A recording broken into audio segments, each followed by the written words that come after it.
Hey everybody, what is going on? I hope you guys are all doing well, and welcome to another tutorial video. In this video, I'm going to be explaining to you guys how you can add tabs in your description for your product on Shopify. So let's get right into it. Now, there are three ways you can do this. You can select a template which has those tabs already available.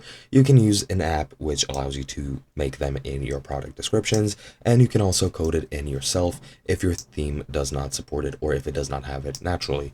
Now, I won't be showing you the apps since there's a lot of them, and I don't have the knowledge to recommend any of them.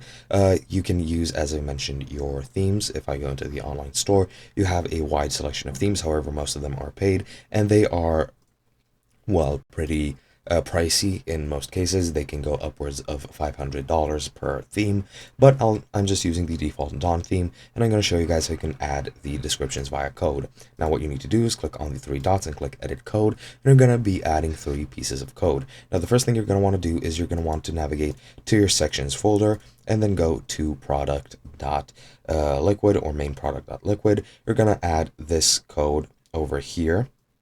I'm pretty sure, or let me just check which code it is.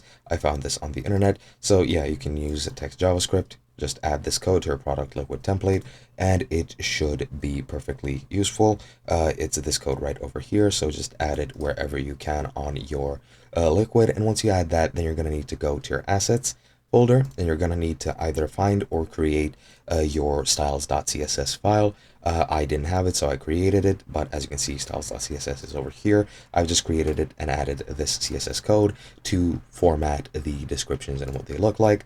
Then you can also, once you're done with that, just go ahead and go to your product descriptions and add this HTML code, which is then going to be used in your pages or in your product page to actually show the tabs. Now, I don't remember exactly which folder that is supposed to go in, but I'm pretty sure it's going to be the main product liquid as well. However, this does not support the HTML code. It requires JSS, but you might be able to find it somewhere here. I'm not that familiar with it, so I do recommend you check that out elsewhere, but this is a free and effective solution if you want to do it for your page. And that is basically it. Hope you guys enjoyed, and I'll be seeing you guys in another video.